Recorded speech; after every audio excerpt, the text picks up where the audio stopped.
1, 2, 3, let's go. Wednesday afternoon, hoping you will tune into our show. They could, I mean, 2 or 3 of them could die within that 20 years. Some could fall out.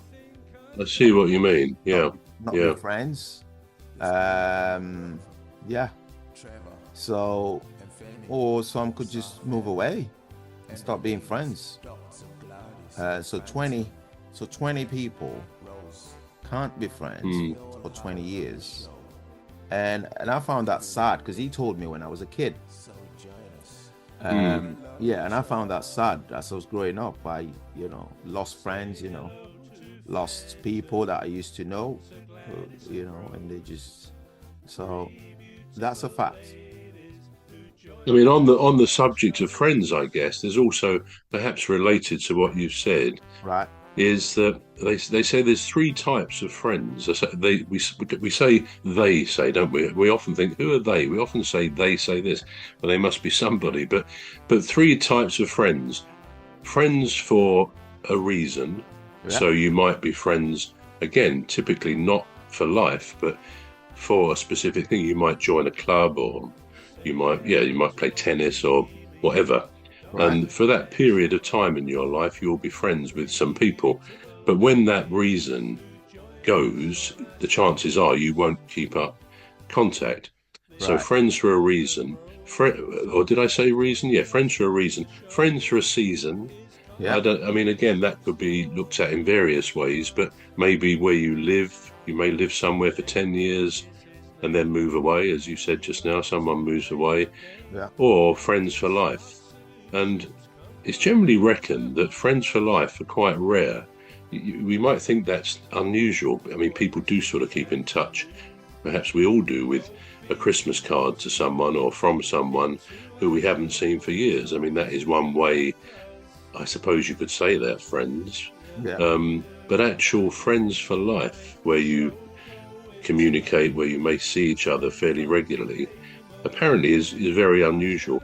And those authorities, the famous they, would say that most people, if they've got, say, 2 really good friends ongoing in their life, then they should count themselves fortunate, because, they may have more friends than that at any one time, but they may not come in the category of friends for life. So yeah, it's I can understand what you're saying about 20 people it's most unlikely they would remain friends for life for all those reasons. And as you also said, if 2 or 3 of those die, as perhaps out of 20 people, 2 or 3 might die along the way, some before their time, so to speak, then of course then we come back to what we started off with, how our ancestry, with those people who died, so did more than quite a few possible people died before they were born. They were not given a chance of life again.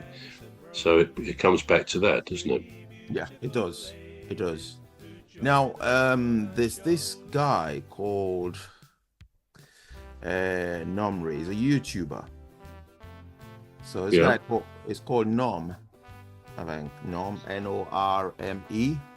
He's a YouTuber, and he has about 1 million subscribers. Now, do you remember last week we was talking about this sort of gladiatorial side of the entertainment that we enjoy today? And this bloke goes into solitary confinement for a month. Anyway, so it's like he was streaming it as well, sort of like a Big Brother kind of thing. And at some point, his fans were getting worried.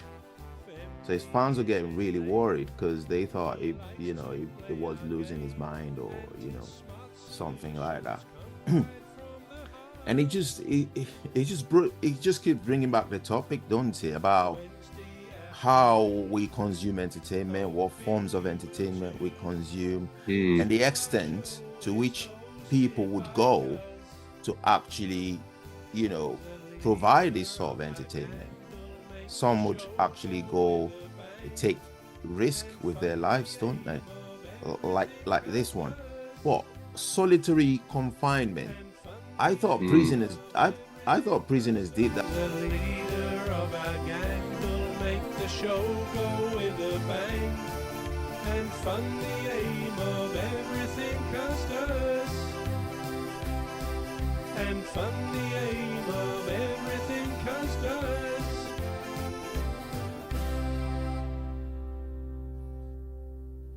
Prisoners. I thought prisoners did that anyway.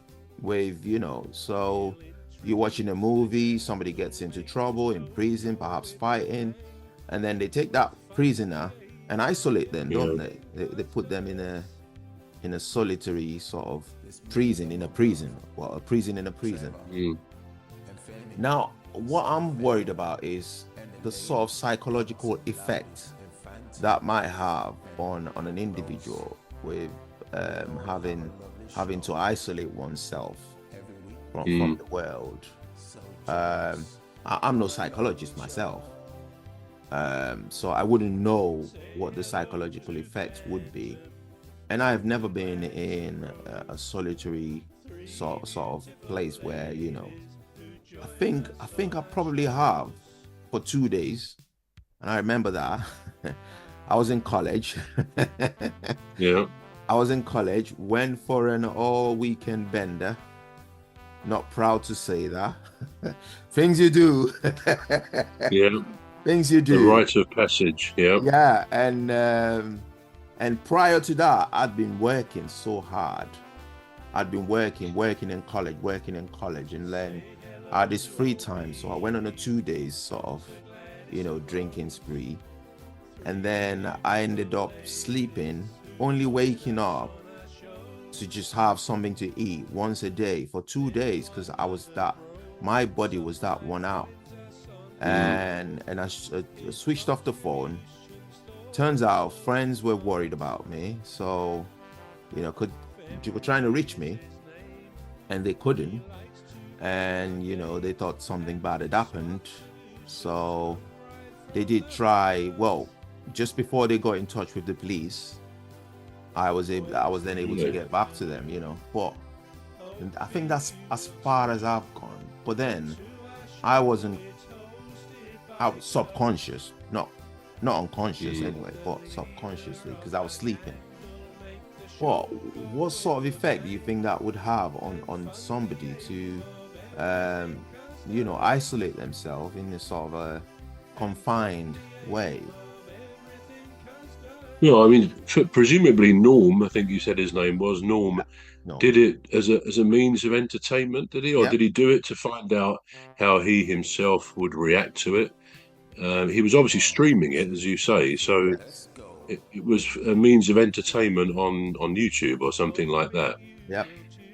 Yeah, I mean, again, we don't know whether he'd had previous experience of that. It's an interesting thing, solitary confinement. So I remember an American, I think he's American, the magician or illusionist called David Blaine. I remember him. Yes. He's done some very strange things, including being put in a coffin for a few days.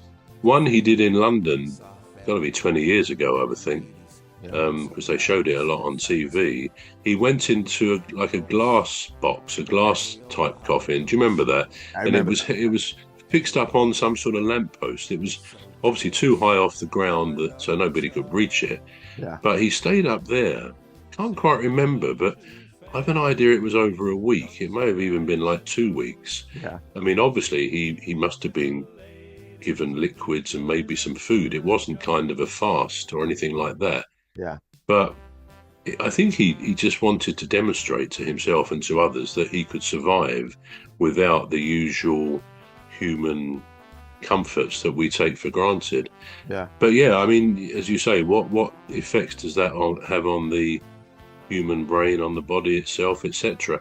I remember the film, the great war film, The Great Escape, I think it was, with I can't think of the guy's name. Steve, who was the great actor. He died quite young, Steve something, but he was on the motorbike. But every time he got into trouble, and I guess other prisoners too, in the German prisoner of war camp, Yeah. he was put into the cooler.